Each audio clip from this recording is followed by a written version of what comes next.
శ్రీ గురుభ్యో నమః. హరి ఓం. వసుదేవసుతం దేవం కంసచానూరమర్దనం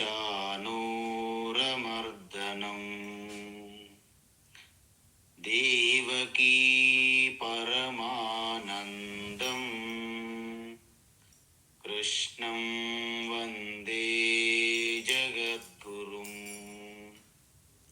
కృష్ణం వందే జగద్గురుం. తీర్త్వా మోహార్ణవం హత్వా రాగద్వేషాదిరాక్షసాం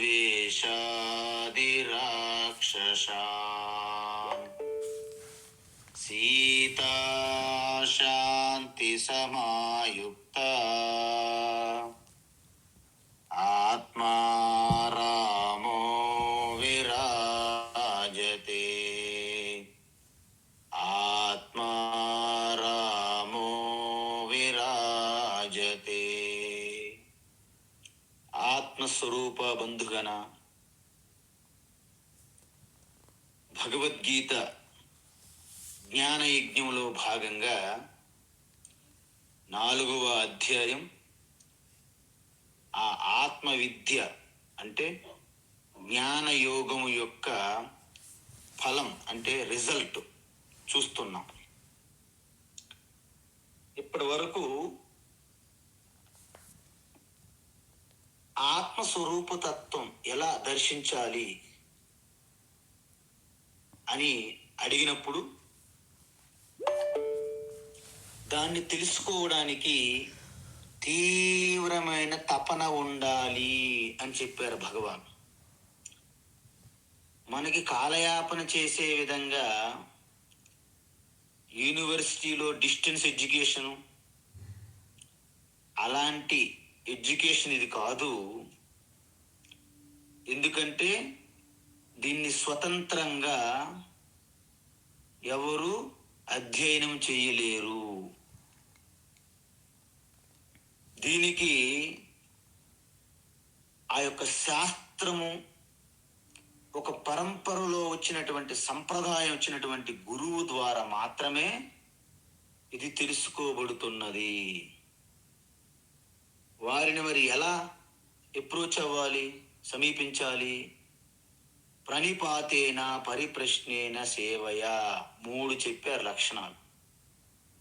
వారి వద్దకు వెళ్ళి సాష్టాంగ నమస్కారములు చేస్తూ వారికి అవసరం మినిమం అవసరాలను ఒక సేవగా వారికి చేస్తే అంతకుముందు మీలో ఏమైనా కర్మయోగము ద్వారా ఇంకా అంతఃకరణ శుద్ధి పూర్తి కానట్లయితే ఆ అంతఃకరణ శుద్ధి పూర్తవుతున్నది వారికి సేవ చేయడం వలన.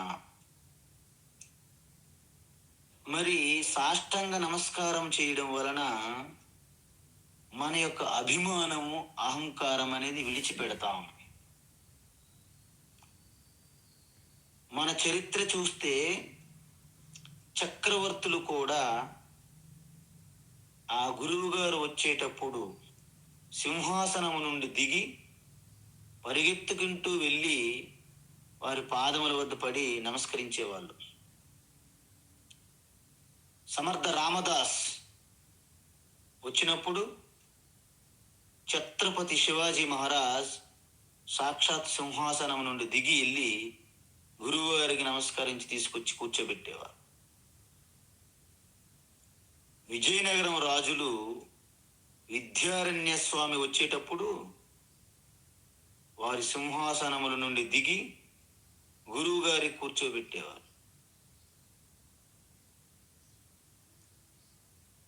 చక్రవర్తి సమ్రాట్ జనక యాజ్ఞవల్కి వచ్చేటప్పుడు సింహాసనం రిక్తంగా ఉంచి వారిని కూర్చోబెట్టేవారు.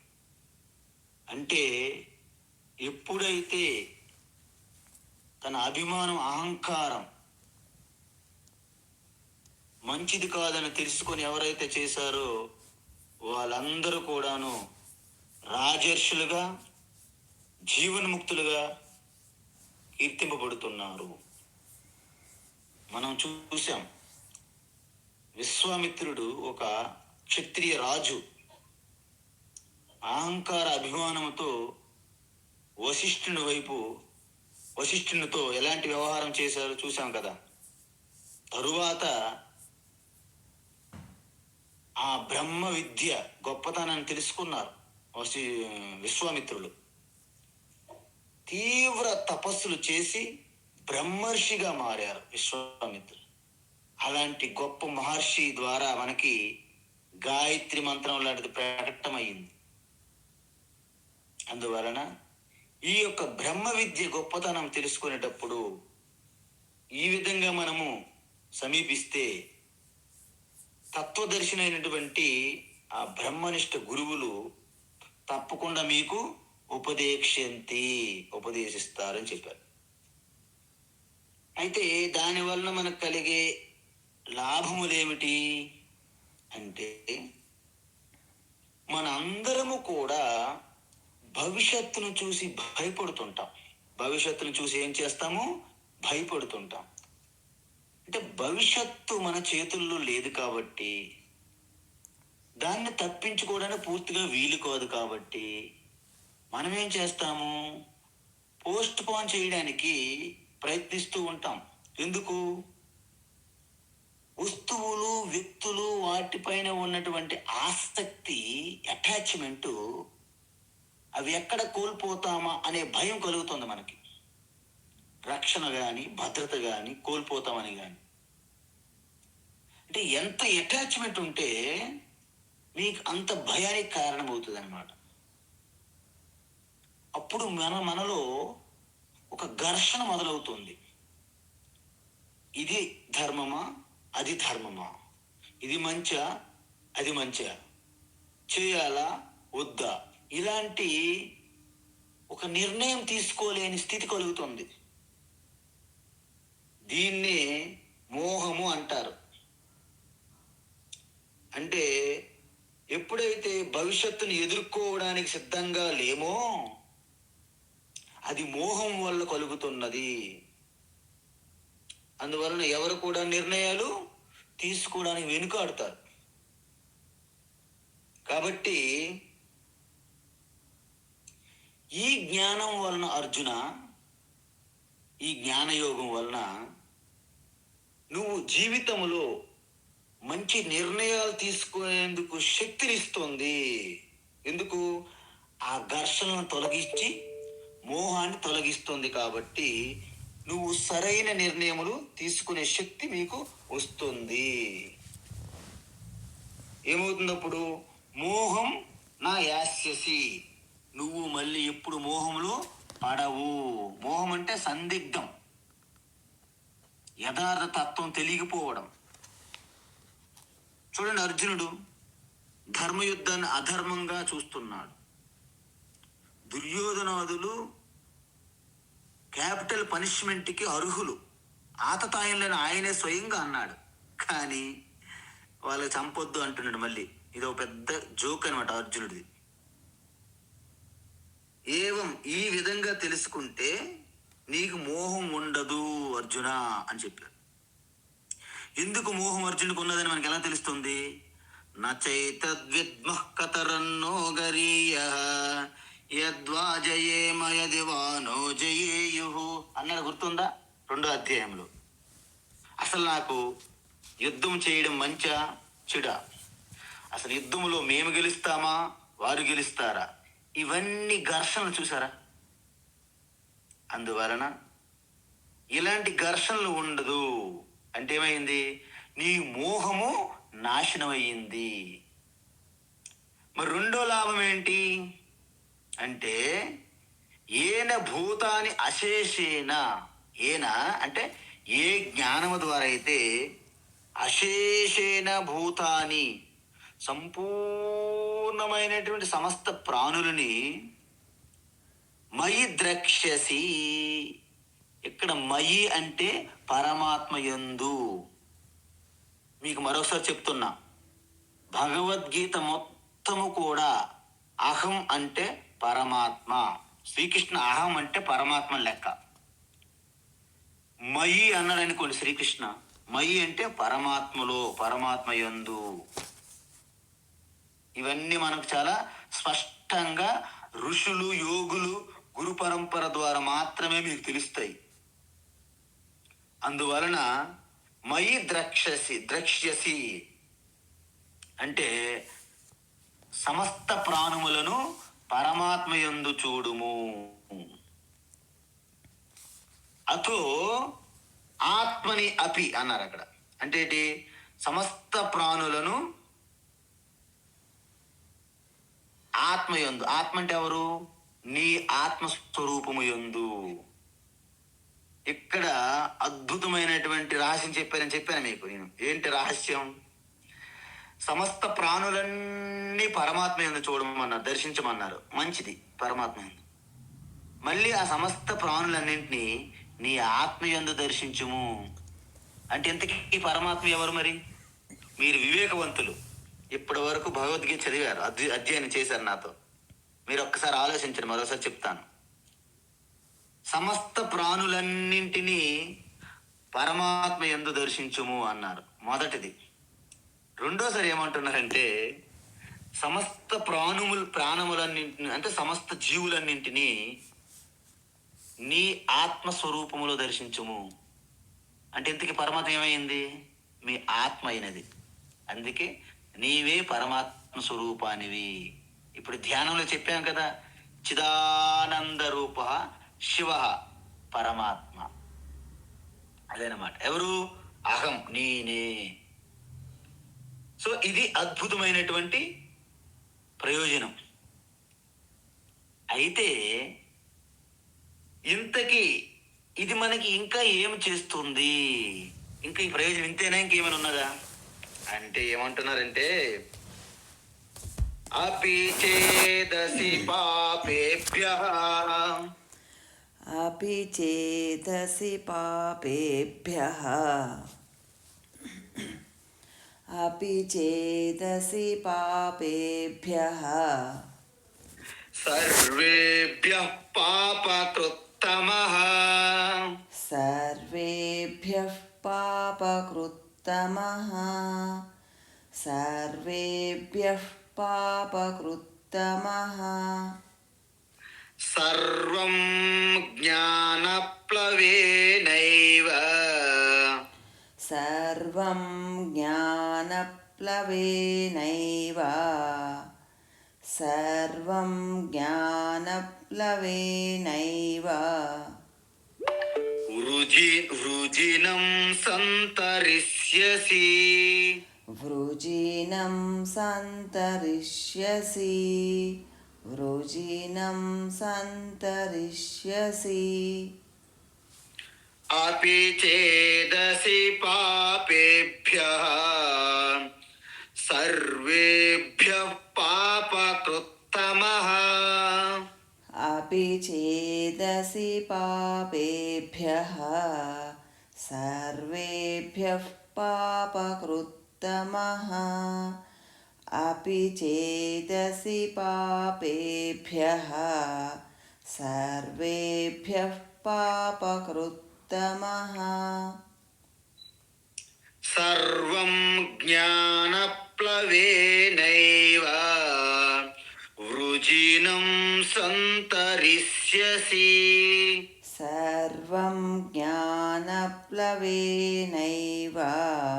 वृजिनं सन्तरिष्यसि, सर्वं ज्ञानप्लवेनैव वृजिनं सन्तरिष्यसि. ఉత్తమం. అయితే మరొక ప్రయోజనం చెప్పే ముందు ఒక చిన్న విషయం. మనందరికీ జ్ఞానం ఉంటాడు మనలో, కానీ ఆ జ్ఞానం నుండి ఎలా అప్లికేషన్ మనకు తెలియదు. అందుకే మనకి ఫిజికల్ సైన్స్ అంటారు, అప్లైడ్ ఫిజిక్స్ అంటారు. అంటే ఏంటి? మన జీవితంలో ప్రతి సంఘటనలో ఆ జ్ఞానాన్ని ఎలా అన్వయించుకోవాలి, ఇది కావాలి ప్రయోజనం. నాకు శ్లోకాలు కంఠస్థొచ్చు, నాకు పారాయణం చేయడం వచ్చు, నేను ఉపన్యాసం చెప్పగలను, ఇది మన ప్రయోజనం కాదు. మన ప్రయోజనం ఏమిటి? భగవద్గీత మీరు అధ్యయనం చేసిన తరువాత మీ జీవితంలో ప్రతి సమస్యకి, ప్రతి ప్రాబ్లంకి పరిష్కారం మీకు దొరుకుతుందా లేదా, ఇది ఇంపార్టెంట్. అందువలన చాలామంది మహాజ్ఞానులు ఉంటారు, మహాత్ములు, గురువులు ఉంటారు. మీకు నిన్న చెప్పాను, ఎంత జ్ఞానం ఉన్నప్పటికీ దాన్ని ప్రజెంటేషన్ చేసి చెప్పగలడానికి వీలు కాదు. కొంతమందికి జ్ఞానం ఉన్నది కానీ చెప్పలేరు. ఎందుకు? ఆ యొక్క కాన్ఫిడెన్స్ అనేది కొంతమందికి ఉండదు. జ్ఞానం సమానంగా ఉండొచ్చు, కానీ ఆ కాన్ఫిడెన్స్ అయితే, మనలో విశ్వాసం, ఆ దృఢ విశ్వాసం అయితే ఎవరికైతే తగ్గుతుందో వారు అవసరానికి దానికి వాడలేరు. మీకు చిన్న దృష్టాంతం చెప్పాలనిపించింది. భోజరాజు మహారాజు అనమాట. ఆయన సామ్రాజ్యం ఆస్థానంలో ఒక గొప్ప దిగ్గజ కవులు ఉన్నారనమాట. కాళిదాసు, దండి ఇలాంటి గొప్ప వాళ్ళు ఉన్నారు చాలామంది. అయితే భోజరాజుకు తెలుసు, ఎటువంటి సమస్య వచ్చినప్పుడైనా కాళిదాసుని అడిగితే పరిష్కారం చాలా చక్కగా చెప్తున్నారు. దండి అని ఇంకొక కవి ఉన్నాడు, ఆయన కూడా సమాన జ్ఞానవంతుడు కాళిదాసుతో పాటు. అందువలన భోజరాజు, కాళిదాస్ అంటే ప్రేమ, మరి మహారాణి పట్టపురాణి భోజరాజు యొక్క రాణి దండి అంటే ఎక్కువ ఇష్టం, మిక్కిలి ప్రీతి. ఇద్దరి మధ్య ఘర్షణ, వీరు గొప్ప వారు గొప్ప.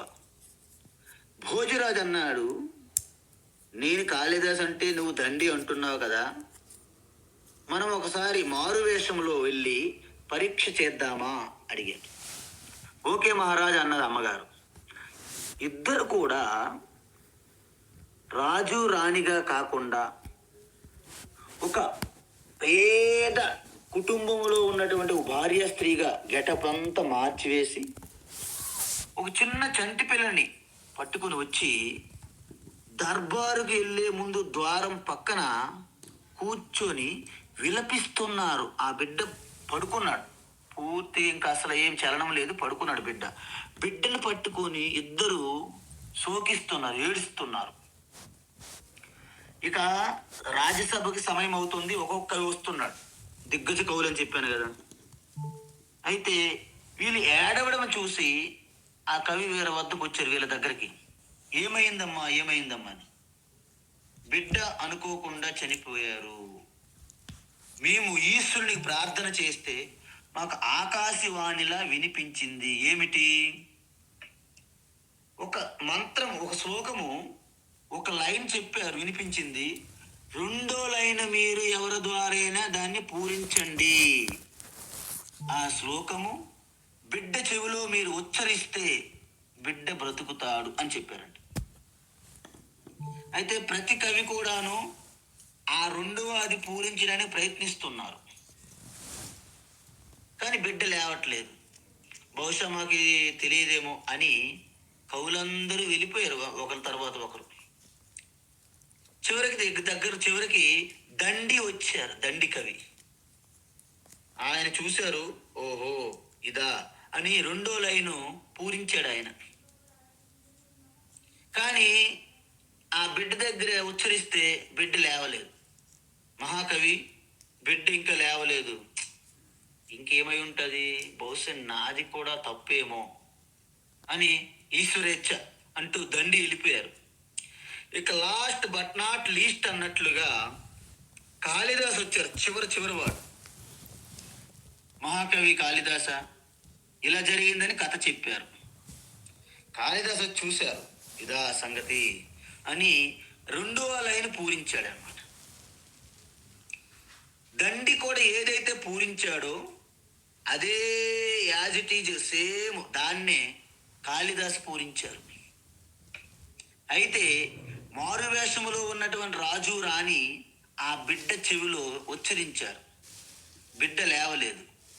అప్పుడు అన్నారు, మహాకవి కాళిదాస బిడ్డ లేవలేదు. కాళిదాసు అర్థం చేసుకున్నారు, ఖచ్చితంగా ఈ శ్లోకము ఇదే అయి తీరాల్సిందే. కాబట్టి బిడ్డ లేవలేదు అంటే బిడ్డ చనిపోలేదు అని కాళిదాసు అన్నాడు అనమాట. దీన్ని బట్టి మీకేమర్థమైంది? కాళిదాసుకు ఉన్నటువంటి ఆత్మవిశ్వాసము అతులనీయం. అతులిత బలధామ అంటారు చూసారా మన హనుమానికి. అతులనీయమైనటువంటి దృఢ విశ్వాసం కాళిదాసుకి. అందువలన బిడ్డ ఖచ్చితంగా లేవాల్సిందే మీరు చెప్పిన ప్రకారము. లేవలేదంటే బిడ్డ చనిపోలేదు, పడుకొని ఉన్నారేమో అన్నారు. అప్పుడు వెంటనే మారువేషములో ఉన్నటువంటి రాజు రాణి ప్రకటమయ్యి, చూసావా మహారాణి, అందుకే నేను కాళిదాస్ అంటే గొప్పవాట అంటానన్నారు. జ్ఞానములో ఇద్దరు సమానం, దండి కాళిదాస. విశ్వాసం మన దేశంలో మీరు ఏ వ్యవస్థలో చూసుకోండి, ఏ వృత్తిలోనైనా చూసుకోండి, సమానంగా ఉన్నటువంటి నైపుణ్యం ఉన్నవాళ్ళు ఉంటారు, సమానంగా శక్తి సామర్థ్యం ఉన్నవారు ఉంటారు, సమాన జ్ఞానం ఉన్నవాళ్ళు ఉంటారు. కానీ ఆ విశ్వాసము లేనప్పుడు మీకు మంచి వంట బాగా వచ్చు, విశ్వాసం తగ్గిందంటే ఆ రోజు వంట పోతుంది. ఎందుకు? విశ్వాసం. మీకు పని బాగా వచ్చు, విశ్వాసం లేకుంటే పని చేయలేరు. ఎంతమంది ప్రధానమంత్రులు అయ్యారు, ఎంతమంది ముఖ్యమంత్రులు అయ్యారు, ఎంతమంది ఐఏఎస్లు ఐపీఎస్లు ఉంటారు ఆఫీసర్లు, ఎంతమంది రైతులు, ఎంతమంది మార్కెట్ వ్యాపారస్తులు, బిజినెస్ పీపుల్, వీళ్ళందరిలో కూడాను సమాన సామర్థ్యం ఉన్నప్పటికీ విశ్వాసం ఉండాలి. ఆ విధంగా గురువు ఎప్పుడైతే జ్ఞానం ఉండడం ఒక్కటే కాదు, ఆ విశ్వాసం, దృఢమైన విశ్వాసము చెప్పగలగాలి అని చెప్తూ ఇక్కడ ఏమంటున్నారంటే, పూర్తిగా ఒక రకమైనటువంటి అంటే లాస్ట్ స్టేజ్ ఎలా ఉంటుంది అని చెప్తున్నారు అనమాట. ఏంటది? అపి చేత్ అసి అంటే, హే అర్జున, ఇప్పటి వరకు నీకు మోహనాశనము, జీవబ్రహ్మ ఆత్మజ్ఞాన తత్వము వచ్చి ఆనంద స్థితి పొందుతావని చెప్పాను. ఇంకా ఏమంటున్నారంటే, సర్వేభ్య పాపేభ్య అంటే సర్వం సమస్త ప్రజలు మనుషులందరిలో కల్లా పాపేభ్య అపి అంటే అందరిలో కల్లా పాపాలలో ఆయన చాలా దిట్ట అని అర్థం. పాపాలు చేయడంలో దిట్ట. పాపేభ్య పాపాత్ముల కంటే పాపకృత్తమ అంటే పాపాత్ములందరిలో కూడా ఉత్తమ పాపాత్ముడు అని అర్థం. అంటే పాపాలలో పిహెచ్డి డిగ్రీ, డాక్టరేట్ చేశాడు. డాక్టర్ పేరు ఒకటి పెట్టి డాక్టర్ జాన్ పాల్ పాపాత్మన అని అర్థం. అంటే జాన్ పాల్ ఏదో ఒకటి ఇచ్చింది అనుకో, పాలు అంటే ఏంటి? పాపాలలో ఉత్తమ డిగ్రీ, డాక్టరేట్ అనమాట. అయినప్పటికీ అసి చేత్, ఒకవేళ అలాంటి పరిస్థితి అయినప్పటికీ సర్వం వృజినం. వృజినం అంటే పాపము, అంటే పూర్తి సంపూర్ణమైనటువంటి నీ పాపము ప్లవేన అంటే బోటు ద్వారా ఏవ సంతరిస్యసి, ఆ బోటు ద్వారా నువ్వు దాటేస్తావు. ఏ బోటు ఇంతకి? మన నదిలో దాటే బోట కాదు. జ్ఞాన ప్లవేన అంటే జ్ఞాన యజ్ఞము, జ్ఞానయోగము, ఆత్మజ్ఞానం అనే బోటు ద్వారా సకల పాపముల నుండి నువ్వు దాటేస్తావు. మీ అందరికీ గుర్తుందా అక్కడ మనం ఏం చెప్పాము? భీష్మద్రోణ తటా జయద్రత జల గాంధార నీలోత్పల శల్యగ్రాహవతి కృపేణ వహని కర్ణేన వేలాకుల అశ్వత్థామ వికర్ణ ఘోర మకర దుర్యోధనావర్తిని సోతీర్ణ ఖలు పాండవైరననది కైవర్తక కేశవ దుర్భేద్యమైనటువంటి భయంకరమైనటువంటి ఆ యుద్ధ నది, రణ నది ఎలా దాటారు? కైవర్తక, ఆ బోట్ మ్యాన్ అయినటువంటి కేశవ బోట్ మ్యాన్, మామూలు కాదు. మీరు నేను ఎవరో బోట్ మ్యాన్ అయితే ఈ పాటికి కొట్టుకుపోయేవాళ్ళు కురుక్షేత్రం యుద్ధ నదిలో పాండవులు. కానీ ఆ కైవర్తక సాక్షాత్ కృష్ణ నడిపించారు బోటు. ఎప్పుడు? మీ ఆత్మస్వరూప తత్వంతో కూడిన జ్ఞానయజ్ఞం చేస్తే కృష్ణుడి వలె మీకు బోటుగా వచ్చి మిమ్మల్ని సకల పాపముల నుండి రక్షిస్తుంది, కాపాడుతుంది. అయితే ఇంతకుముందు మీకు చెప్పాను కదా, మోహనాశనమని పరమాత్మ దర్శనం అని చెప్పాను. ఇప్పుడేమన్నారు? మూడోది సర్వ పాప నాశనం. మీరు అందరూ గమనించండి, మీ అందరికీ తెలుసు ఈ విషయం. ఒక వ్యక్తి ఉండేవారు, ఎవరైనా రత్నాకర. రత్నాకర్ అంటే గజ దొంగ. రత్నాకర పేరు వింటేనే ఆ యొక్క రాజ్యములో చుట్టూ ప్రాంతాల వారు కూడాను హడలు, భయం. ఆ మార్గములో వెళ్ళాలంటే రత్నాకర్ అక్కడ ఉన్నాడు అని భయపెట్టేవారు. గజ దొంగ, దారి దోపిడి, హత్యలు, మానభంగాలు, ధనం దోచుకోవడము ఆయన నెంబర్ 1 కిలాడి అనమాట ఆయన.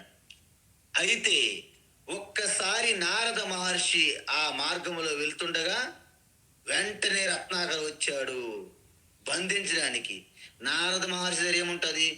వీణ తీసుకోవాలి అంతే. ఓ రత్నాకర, నువ్వు కంగారు పడకు, ఇంతకీ ఇంత పాపాలు చేస్తున్నావు కదా, ఈ పాపములకు కర్మఫలం ఉంటే తీరుతుంది ఖచ్చితంగా. మరి దీన్ని ఎవరు అనుభవించాలనుకుంటున్నారు?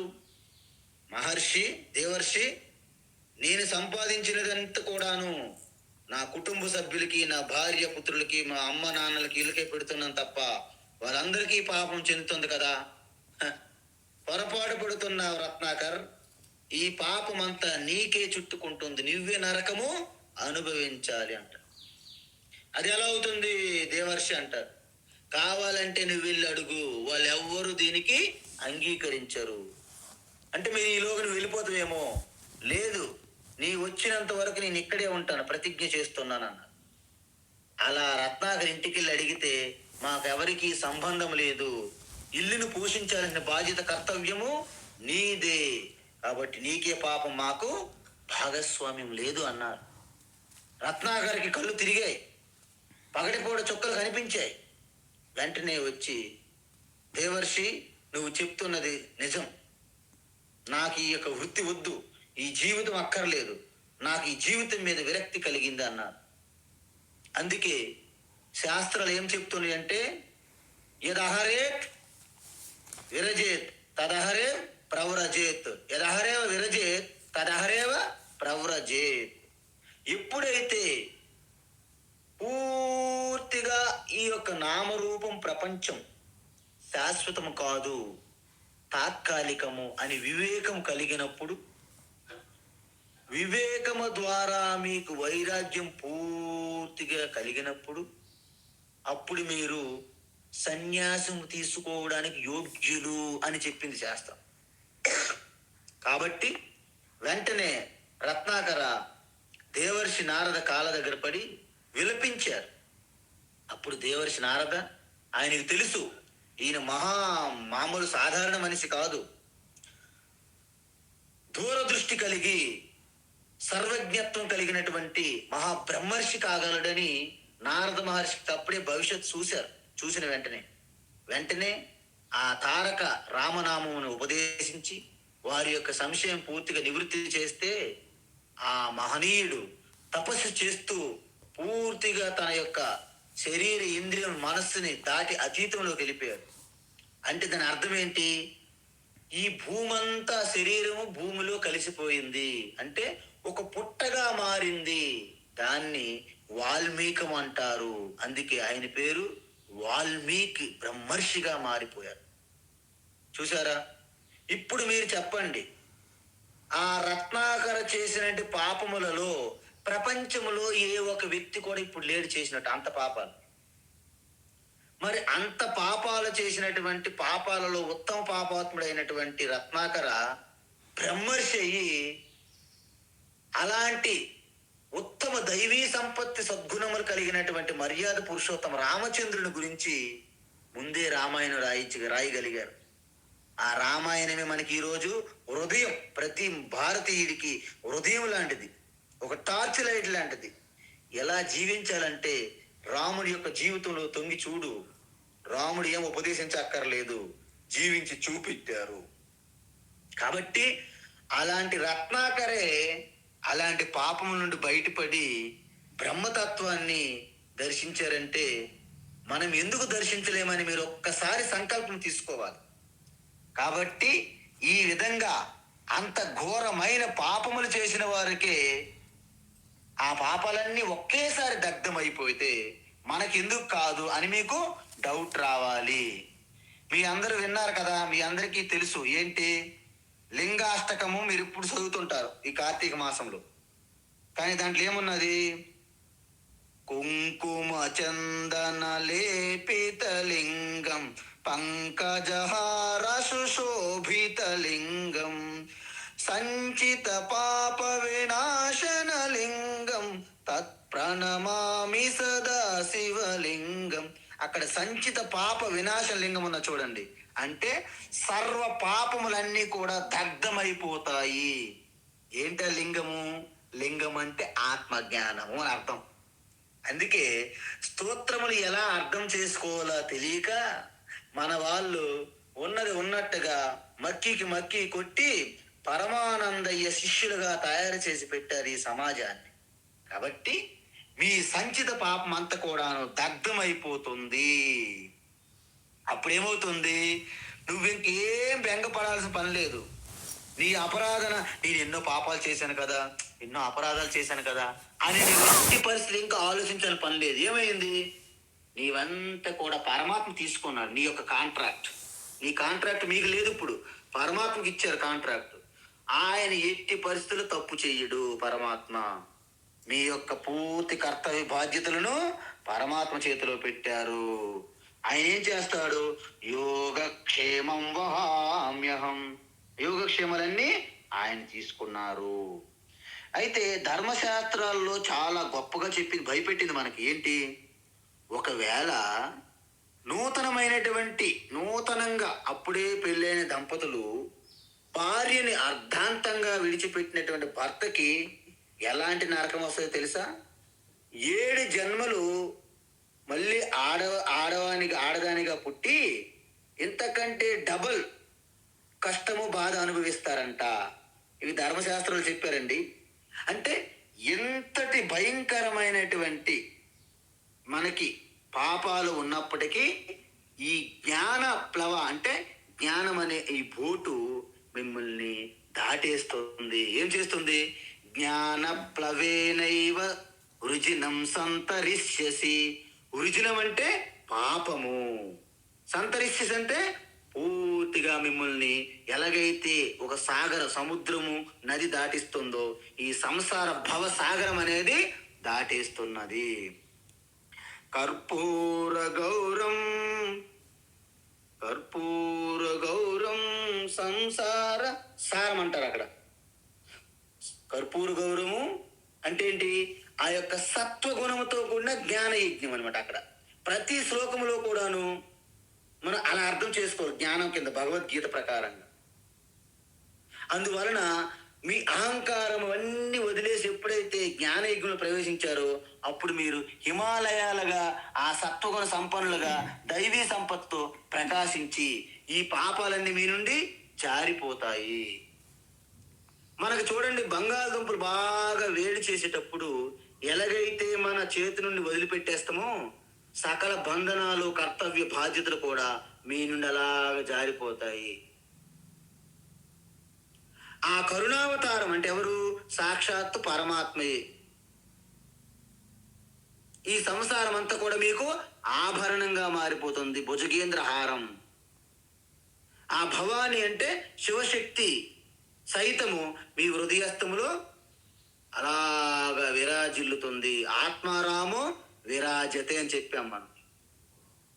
అయితే తర్వాత దీని యొక్క గొప్పతనం చెప్తున్నారు. ఇంతకీ ఈ జ్ఞానం వల్ల ఇంక ఏమి జరుగుతుంది, ఎలా జరుగుతుంది? యథైధాంసి సమిద్ధోగ్నిః యథైధాంసి సమిద్ధోగ్నిః యథైధాంసి సమిద్ధోగ్నిః భస్మసాత్ కురుతేర్జున భస్మసాత్ కురుతేర్జున భస్మసాత్ కురుతేర్జున జ్ఞానాగ్నిః సర్వకర్మాణి జ్ఞానాగ్నిః సర్వకర్మాణి జ్ఞానాగ్నిః సర్వకర్మాణి భస్మసాత్ కురుతే తథా భస్మసాత్ కురుతే తథా భస్మసాత్ కురుతే తథా యథైధాంసి సమిద్ధోగ్నిః భస్మసాత్ కురుతేర్జున యథైధాంసి సమిద్ధోగ్నిః భస్మసాత్ కురుతేర్జున యథైధాంసి సమిద్ధోగ్నిః భస్మసాత్ కురుతేర్జున జ్ఞానాగ్నిః సర్వకర్మాణి భస్మసాత్ కురుతే తథా జ్ఞానాగ్నిః సర్వకర్మాణి భస్మసాత్ కురుతే తథా జ్ఞానాగ్నిః సర్వకర్మాణి భస్మసాత్ కురుతే తథా. ఉత్తమం. అయితే ఈ శ్లోకంలో ఏం చెప్తున్నారంటే మొత్తము మీ యొక్క కర్మలన్నీ దగ్ధమవుతాయి అన్నారు. మరి ముందు శ్లోకంలో ఏం చెప్పారు? మీ పాపములను నువ్వు దాటిపోతావు అన్నారు. అంటే తేడా ఏమిటి స్వామి? అక్కడ పాపముల నుండి నిన్ను దాటిస్తుంది అన్నారు జ్ఞానము. ఇక్కడేమో నీ కర్మలన్నీ దగ్ధమవుతాయి. ఈ రహస్యం మీరు ఒకసారి పట్టుకోవాలి. ఏంటంటే ఇంతకీ కర్మలంటే ఏంటి, పుణ్య పాపములంటే ఏమిటి తెలియాలి. ఏంటంటే మనము చేసే కర్మలు మనకి పుణ్య పాపములకు కారణమవుతాయి. ఈరోజు మనము సుఖ దుఃఖాలు అనుభవిస్తున్నామంటే కారణం ఏంటంటే మనము చేసుకున్నటువంటి పుణ్యము ద్వారా సుఖము కలుగును, పాపము ద్వారా దుఃఖము కలుగును. ఈ రెండు మనం చేసే కర్మల వలనే కలుగుతున్నాయి. అందువలన ఇంతకు ముందు శ్లోకములో ఏం చేశారు? అపి చేదసి పాపేభ్య సర్వేభ్య పాపకృత్తమః సర్వం జ్ఞానప్లవేనైవ వృజినం పాపం సంతరిష్యసి. అంటే సర్వ పాపములు అంటే కర్మల ద్వారా జరిగినటువంటి పాపం ఏదైతే ఉందో ఆ పాపాన్ని నేను పూర్తిగా దాటిస్తుంది ఈ జ్ఞానం అని చెప్పారు. మరి ఇక్కడికి వస్తే ఏం చెప్తున్నారు భగవాన్ శ్రీకృష్ణ? పాపము పుణ్యం మరి లేదు, రెండింటికి కారణమైనటువంటి కర్మలన్నిటి నుండి నీకు పూర్తిగా మోక్షం ఇవ్వాలి, మోక్షం ఇస్తాము, మోక్షం ఇస్తుంది అని చెప్తున్నారు. ఏంట కర్మలు? సంచిత కర్మ, ఆగామి కర్మ, ప్రారబ్ధ కర్మ, 3 రకాల కర్మలు ఉంటాయి. సంచిత కర్మ అంటే మన బ్యాంకులో మనం వేసుకున్న ఫిక్స్డ్ డిపాజిట్ లాంటిది. దాని నుండి కొంత కర్మ అంటే ఎటువంటి అనుభవాలు పుణ్యపాపాలు అనుభవించడానికి సిద్ధంగా ఉన్నదో కొంత కర్మ ఫలాన్ని తీసుకొని శరీరం వస్తుంది. దానిని ప్రారబ్ధ కర్మ అంటారు. ఈ ప్రారబ్ధ కర్మ ఏ పుణ్యపాపములతో వచ్చినదో దాన్ని పూర్తిగా అనుభవిస్తేనే అది క్షయమవుతుంది. అయితే ఇక్కడ ఇంకొక ప్రమాదం ఉన్నది. ఏంట ప్రమాదము? అవి అనుభవిస్తున్న సమయంలో కూడా మరిన్ని పాపాలు పుణ్యాలు చేసే అవకాశాలు ఉన్నాయి. అందువలన అవి వెళ్ళి మళ్ళీ ఫిక్స్డ్ డిపాజిట్కి ఉన్నటువంటి సంచితానికి కలుస్తాయి వెళ్ళి. అందువలన సముద్రం నుండి నీరు ఆవిరై వెళ్తున్నప్పటికీ మళ్ళీ నదుల ద్వారా ఎలాగైతే మళ్ళీ సముద్రంలోకి నీరు వస్తున్నదో, సంచిత కర్మ నుండి ప్రారంధం వెళ్తున్నప్పటికీ మళ్ళీ ఆగామి కర్మలుగా మీకు యాడైపోతున్నాయి. అందుకే ఎవ్వరు కూడాను ఈ యొక్క పాపము, ఈ సంచిత కర్మలు నాశనం చేయడం అనేది సాధ్యపడదు. ఎలాగా? కర్మల ద్వారా సాధ్యపడదు. కర్మల ద్వారా ఎవరికి సాధ్యపడదు. అందుకే ఆ సంచిత కర్మ నాశనం జరగాలి అంటే కేవలము ఆత్మజ్ఞానం అగ్ని, ఆత్మజ్ఞానం యొక్క పడవ బోటు కావాలి అని చెప్తున్నారు. అందువలన అనేక అనాథ విద్యయ అని అంటారు. అనాదిగా కూరుకుపోయినటువంటి కోటలు మేడలుగా ఉన్నటువంటి సంచిత కర్మలు మీ వల్ల సాధ్యం కాదు. అందువలన ఈ సర్వం కర్మలు, 3 కర్మలు కూడా నాశనం అవ్వాలంటే విద్యతే హృదయ గ్రంథి సిద్ధ్యంతే సర్వ సంశయా హీయంతే చాస్య కర్మాణి తస్మిన్ దృష్టే పరావరే. ముండకోపనిషత్తులో ఏమన్నారంటే విద్యతే హృదయ గ్రంథి. మన హృదయములో కొన్ని ముడులు ఉన్నాయట. ఈ హృదయంలో, మీ హృదయం లోపల ఏంట ముడులు? అజ్ఞాన, అవిద్య, దాని నుంచి వచ్చినటువంటి కామం, కోరికల ద్వారా చేసే కర్మలు, ఇవన్నీ కలిపి అవిద్య గ్రంథి అంటారు, హృదయ గ్రంథి అంటారు. దాన్ని చిన్న భిన్నం చేస్తుందట. ఏంటి? అహం బ్రహ్మాస్మి అనే జ్ఞానం, శివోహం అనే తత్వం. ఇది ఎప్పుడైతే వాడిని చిన్న భిన్నం చేస్తుందో మొత్తం సకల కర్మలు, సంశయములన్నీ కూడాను మొట్టి మాయమైపోతాయి. ఎప్పుడు? తస్మిన్ దృష్టే పరావరే. మీ లోపల ఉన్న పరమాత్మ ఒరిజినల్ని డూప్లికేట్ అయినటువంటి జీవాత్మ చూసి ఆ పరమాత్మలో లయమైపోయినప్పుడు అని చెప్పారు. కాబట్టి ఇక్కడేమంటున్నారంటే ఏ విధంగా మొత్తం దగ్ధమవుతాయి? ఉదాహరణ చెప్తున్నారు భగవాన్ స్వయంగా. యథ, ఏ విధంగా అయితే సమిద్ధ అగ్ని. మీ అందరికి తెలుసా? బాగా ఎండిపోయిన సమిధులు తీసుకొచ్చి మీరు అగ్ని వేశారనుకోండి, ఎంతో ప్రజ్వలించి అగ్ని అనేది ముట్టుకుంటుంది. దాంట్లో యథాంశి అంటే ఏంటి? ఇంధనం. దాంట్లో కొంచెం కాస్త పెట్రోలు ఇలాంటి వేశారనుకోండి, ఎలా ఉంటుందండి? అద్భుతమైనటువంటి జ్వాలలతో, అగ్ని జ్వాలలతో మండుతుంటుంది. అలాంటి అగ్ని జ్వాలల్లో మొత్తము మీరు ఎటువంటి కర్ర పుల్లలు కానీ, ఎటువంటి కట్టెలు కానీ వేస్తే ఏమవుతుందండి? భస్మం అయిపోతుంది. మొత్తము పిండి భస్మం చేసి పడేస్తుంది అగ్ని. అదే విధంగా సేమ్ అదే రకంగా మీ ఆత్మజ్ఞాన ప్రకాశం అనేది ఎప్పుడైతే సూర్యుడి వలె ప్రకాశిస్తుందో, తేషామాదిత్యవజ్ఞానం ప్రకాశయతి తత్పరం అని చెప్తారు తర్వాత అధ్యాయంలో. భగవాను అద్భుతంగా చెప్పాడు. అక్కడ 5వ అధ్యాయం వస్తుంది. ఏంటి? అప్పుడు మీ జ్ఞాన ప్రకాశం అంట మిట్ట మధ్యాహ్నం సూర్యుడు ప్రకాశించేటట్లు అలా ప్రకాశిస్తుంది జ్ఞాన నేత్రం. అదే 3వ నేత్రం అండి. 3వ నేత్రం అంటే ఈ కనుబొమ్మల మధ్య నాకు నేత్రం వస్తుంది, అది పేలుతుంది, అది ఓపెన్ అవుతుంది, అంట్లో జ్వాలలు వస్తాయి, మన్మధుడు దగ్ధం చేసినట్టు నేను మొత్తం దగ్ధం చేస్తాను. ఇలాంటి పగటి కళలు కనవద్దు సుమా. కాబట్టి ఈ ఆత్మ చైతన్య ప్రకాశ చైతన్య ఎరుకయే ఆత్మజ్యోతి. దాంట్లో కర్మలన్నీ దగ్ధమై నాశనం అవుతున్నాయి అని చెప్పారు. అయితే అప్పుడు నాశనమైనప్పుడు ఇంకేమవుతుంది? సర్వకర్మ నాశనం. ఇంతకుముందు మనం ఏమన్నాము? పాపములు దాటిస్తుంది. మరి ఈ శ్లోకంలో ఏం చెప్తున్న భగవాను?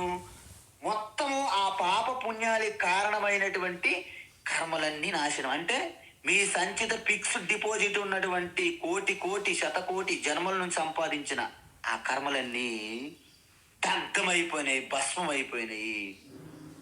మరి భస్మం అయిపోతే మరి నేను ఎలా బ్రతుకుతాను? నేను బ్రతకలేను కదా, ఎందుకంటే ప్రారంధ కర్మ ఉండగానే నేను ఉండాలి కదా, అది కూడా దగ్ధమైపోతే నేను ఉండను కదా స్వామి అని మీకు డౌట్ వచ్చింది ఎవరికైనా? మంచిది, అలా డౌట్లు రావాలి.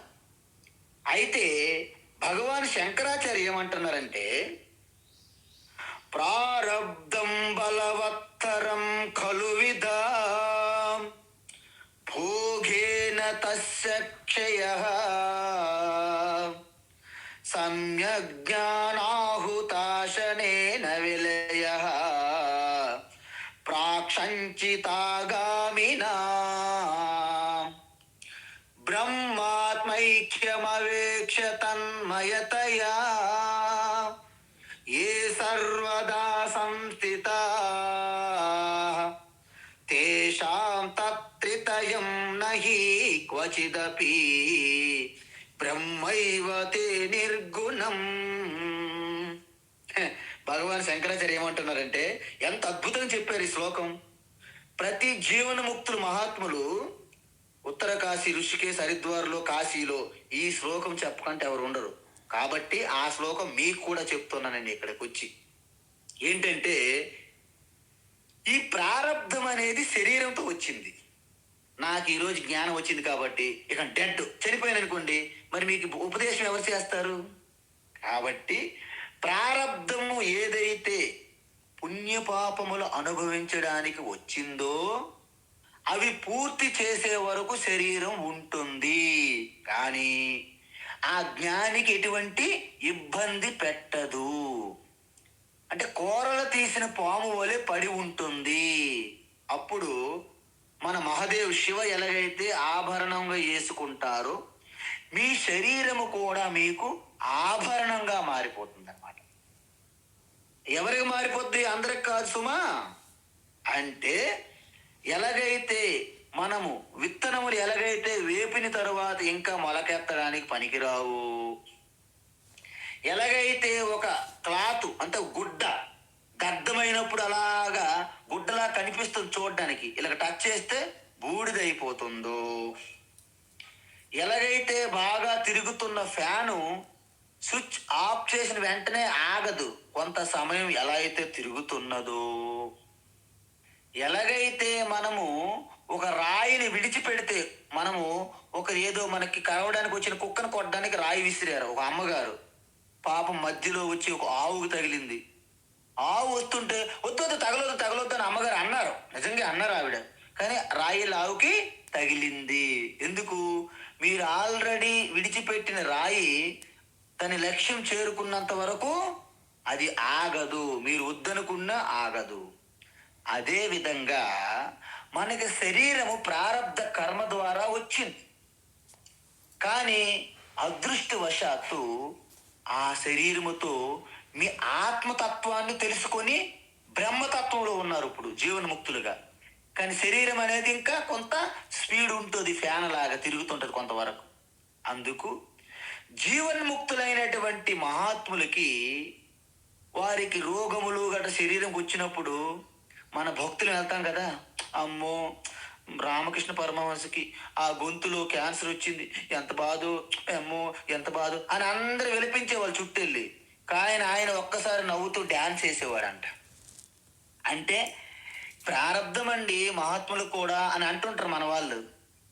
అంటే ఈ భక్తుల దృష్టిలోనే వాళ్ళకు ప్రారంధం తప్ప వాస్తవానికి వాళ్ళకు ప్రారంధ కర్మ కూడా ఎటువంటి బాధ పెట్టలేదు.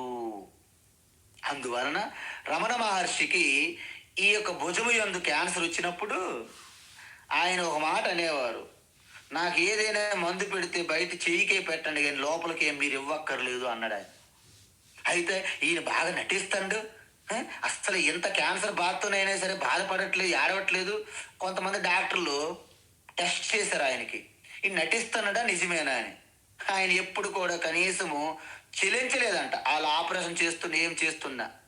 అంటే 3 గుణములు దాటి అతీతములో ఉన్నటువంటి మీ ఆత్మస్థితిలో ఈ ప్రపంచములు ఏది కూడా మీకు ఇలా కదిలించలేదు, ఆ స్థితిలో ఉండాలి అని ఏమన్నారు? ప్రారబ్ధం చాలా బలవత్తరం. ఎందుకు? ఆఖరి క్షణం వరకు ఆ పుణ్యపాపాలు అనుభవించకుండా వదలదు. ఎలా అది పోతుంది? భోగేన తస్య క్షయః, అంటే అనుభవం ద్వారా అది నాశనం అవుతుంది. సమ్యక్ జ్ఞానాహుతాశినేన విలయః, అంటే ఆత్మజ్ఞానం, అహం బ్రహ్మాస్మి శివోహం అనే తత్వజ్ఞానం ద్వారా మాత్రమే అది లయమవుతుంది. ఎలాగా? ప్రాక్ సంచితాగామినా, అంటే ప్రాక్ అంటే సంచిత కర్మ, మళ్ళా మనం ప్రారంధంతో చేస్తున్నటువంటి ఈ 3 కర్మలు కూడా అవన్నీ జ్ఞానం, సమ్యక్ ఆత్మజ్ఞానం వల్లనే నాశనం అవుతాయి. కానీ ఏ విధంగా మనం జీవించాలి? బ్రహ్మాత్మైక్యం అవేక్ష తన్మయతయా, ఎవరైతే తన ఆత్మస్వరూపములో రమించి క్రీడించి అందులోనే నిరంతరం ఆనంద తుష్టిగా ఉంటారో వాళ్ళకి సర్వదా సంస్థితా, నిరంతరము. నిన్న స్వామివారు చెప్పారు, బాలకాండ రామాయణం పాడుతున్నటప్పుడు సాక్షాత్ ఆత్మారామ స్థితిలోకి వెళ్ళిపోయినప్పుడు అంత పలికెడిది భాగవతం అట, పలికించెడేవాడు రామభద్రుండు, నే పలికెద భవహరమగునట, పలికెద వేరుండ గాత పలుకగనేల అని పోతన అన్నారు. అంటే ఏంటి? వాస్తవాన్ని నేనెవరిని పలకడానికి పోతయ్యని కాదు, సాక్షాత్తు ఆత్మారాముడే పలికాడు అని చెప్పారు. అందువలన ఎవరైతే ఆ ఆత్మారామ ఆనంద రమణలో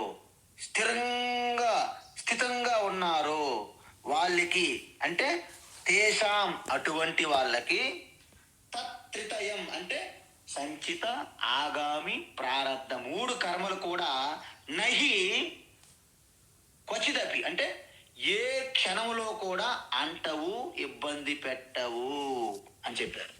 చూసారా? ఈ అద్భుతమైనటువంటి రహస్యం చెప్పడానికి భగవాన్ శ్రీకృష్ణ నీ కర్మలన్నింటి ఏంటి?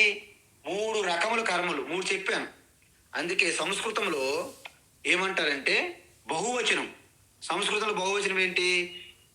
3 ఉంటేనే బహువచనం. అందువలన జ్ఞానాగ్ని సర్వకర్మాణి, మీ కర్మలన్నీ కూడా దగ్ధమైపోతాయి. కాబట్టి అందుకే మళ్ళీ జన్మ నీకు లేదు, పునర్జన్మ లేదు.